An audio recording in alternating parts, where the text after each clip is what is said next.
Hello everyone. आज हम सीखेंगे अभाज्य गुणनखंड विधि से एलसीएम और एचसीएफ कैसे बनाते हैं। तो शुरू करते हैं।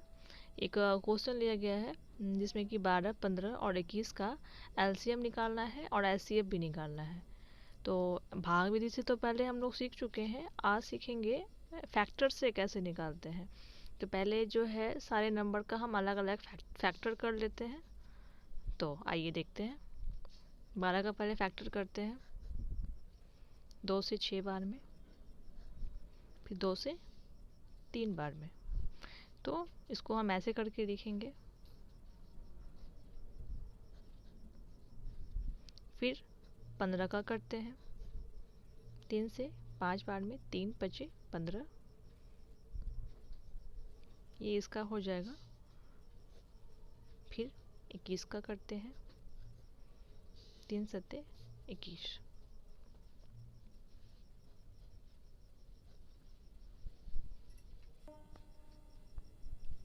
बहुत ही सिंपल है। तो पहले हम इसका एचसीएफ कैसे निकालते हैं वो देखते हैं। तो एचसीएफ नाम से ही अब पता चलता है, हिंदी और इंग्लिश दोनों ही, हाईएस्ट कॉमन फैक्टर और महत्तम समापवर्तक। तो एचसीएफ में क्या होता है, हम तीनों में देखते हैं। जो कि 12 का फैक्टर है तो 2 पे पावर 2 और 3 है, ठीक है। और ये 15 का फैक्टर है 3 गुने 5, 21 का फैक्टर है 3 गुने 7। तो इसमें से जो है जो सबसे ज़्यादा कॉमन आ रहा है, मतलब तीनों में जो कॉमन आ रहा है वो 3 है, 3 पे पावर 1। ये जो है ये इसमें भी है, इसमें भी है, इसमें भी है। तो ये जो तीनों में कॉमन आएगा, तीनों में जो कॉमन आएगा उसके न्यूनतम घात को ही हम एचसीएफ मानते हैं।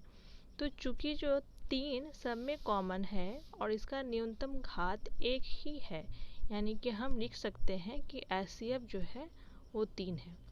फिर से रिपीट कर रही हूँ कि जो तीनों में कॉमन आए, यानी कि तीनों में जो हो संख्या, उसके न्यूनतम पावर यानी कि न्यूनतम घात जो होता है उसी को हम लेते हैं एचसीएफ। तो ये समझ में आ गया। चूँकि 3 था, तीनों में कॉमन और उसका न्यूनतम घात 1 है, तो एचसीएफ हो गया हमारा 3। उसके बाद एलसीएम, एलसीएम की बारी आती है। तो इसमें देखते हैं कि इसमें जो है 2 2 पे पावर क्या है 2 है, ये किसी में भी नहीं है। तो सबसे जो हाईएस्ट है इसका क्या है फैक्टर 2 है, तो वो हम लिख ले लेंगे। अब 3 है, 3 जो तीनों में जो है, 3 जो तीनों में है उसका जो है हाईएस्ट क्या है 1 ही है, तो वो भी ले लेंगे। अब बचा 5, 5 का अधिकतम घात क्या है 1 है, तो वो 5 ले लेंगे। अब 7, और इसको हम गुना करके भी लिख सकते हैं, ये हो जाएगा 4।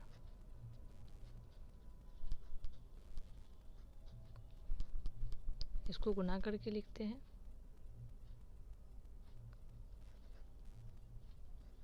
ये जो हमारा मान आ गया ये एलसीएम आ गया।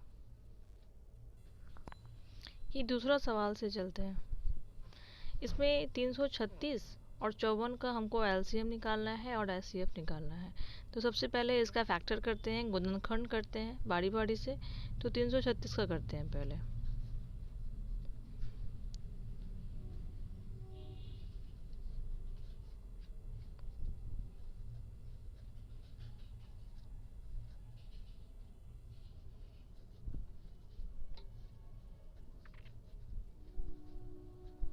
तो इसका क्या आ गया,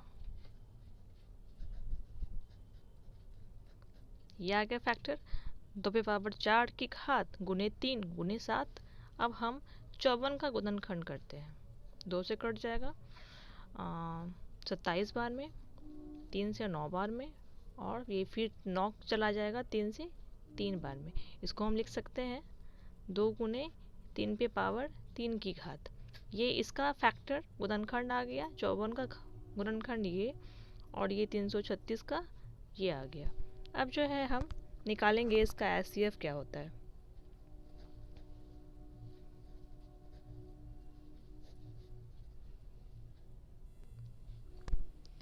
तो इसमें क्या हो जाएगा, अभी मैंने फर्स्ट क्वेश्चन में बताया था कि एचसीएफ में जो है जो कॉमन अंक होता है उसका जो है हम न्यूनतम घात वाला संख्या लेते हैं, न्यूनतम घात वाला संख्या लेते हैं। तो चूंकि 2 इसमें भी है और 2 इसमें भी है, लेकिन दोनों में अंतर ये है कि इसमें 2 की 4 घात है और इसमें 2 की 1 घात है, 1। तो न्यूनतम घात हो गया 1 वाला, तो हम 2 ले लेंगे। उसके बाद 3 इसमें भी है 3 इसमें भी है, लेकिन न्यूनतम घात जो है वो 1 है और अधिकतम घात 3 है, तो न्यूनतम घात जो है वो 1 है, तो हम 1 ले लेंगे। और हमारा जो एचसीएफ है वो हो जाएगा 3 गुने 2 6 हो जाएगा। ये हमारा एचसीएफ निकल गया। और फिर सेम हम एलसीएम निकालते हैं पहले वाले क्वेश्चन के जैसा। तो चूंकि दोनों में कॉमन है और एचसीएफ एलसीएम में यही अंतर है कि इसमें जो है हम न्यूनतम घात वाली संख्या लेते हैं, ठीक है, और इसमें हम हाईएस्ट लेते हैं और जो बच गया उसको भी लेते हैं। तो इसमें अगर दोनों में है तो इसमें हाईएस्ट यानी कि अधिकतम घात जो है वो 4 है, तो वो लेंगे। 3 इसमें भी है 3 इसमें भी है, लेकिन अधिकतम घात जो है 3 पे 3 की घात है, तो इसको लेंगे हम। अब बच गया ये 7, उसको गुना करके लिखेंगे। 2 पे पावर 4 कितना हो जाएगा, 16, और 3 पे पावर 3 27 गुने 7, इसको हम लिखेंगे। तो गुना करके आ जाएगा हमारा 3024, ये हमारा निकल गया एलसीएम। अब एक तरह का क्वेश्चन ये भी आता है कि जांच करें कि ये इस दिए हुए अंकों का एचसीएफ और एलसीएम जो है वो सही है कि नहीं। तो जांच कैसे करते हैं वो भी देखें। तो हम जांच करते हैं इसी क्वेश्चन का। जांच क्या करना है, जो अभी क्वेश्चन बनाया उसी का करते हैं। 336 और 54, तो इसका एलसीएम दिया हुआ है जो हम लोगों ने अभी निकाला। एलसीएम था 3024 और एचसीएफ था 6। तो ये जांचना है कि ये जो एलसीएम है ये सही है या नहीं है। तो इसके लिए एक फार्मूला होता है,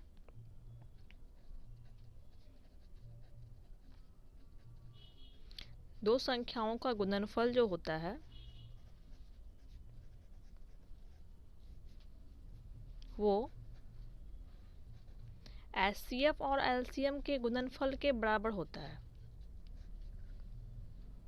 तो जिस तरह से भाग को चेक करने का है उसी तरह से हम एलसीएम एचसीएफ को भी चेक कर सकते हैं कि वो सही है कि नहीं है।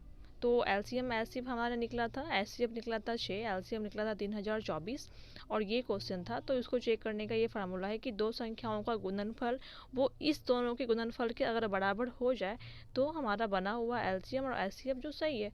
तो करके देखते हैं। ये 336 गुने 54, ये जो है अगर बराबर आ गया तो हमारा सवाल जो हम लोगों ने सॉल्व किया वो सही हो जाएगा। तो करके देखते हैं इसको गुना।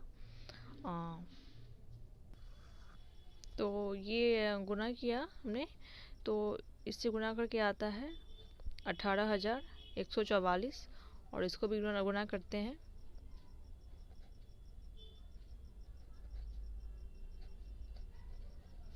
तो ये आ गया, यानी कि हमारा जो एलसीएम और एचसीएफ जो बना हुआ था वो सवाल सही था। तो कई बार जो है इसमें जो है इस फार्मूला पे क्वेश्चन पूछ लेता है, दो संख्याओं का गुणनफल दिया हुआ रहेगा, एचसीएफ मिसिंग रहेगा और एलसीएम दिया हुआ रहेगा, तो एचसीएफ निकालना है। तो इस फार्मूला को हम वहाँ यूज कर सकते हैं। कभी एक संख्या दिया रहेगा, एलसीएम एचसीएफ दिया रहेगा, दूसरी संख्या पूछ लेगा तो वहाँ भी यूज कर सकते हैं। तो इस तरह से इस फार्मूला का बहुत यूज है और एग्ज़ाम में आते हैं। आई होप आप लोगों को पसंद आया होगा और आप लोगों ने सीखा होगा।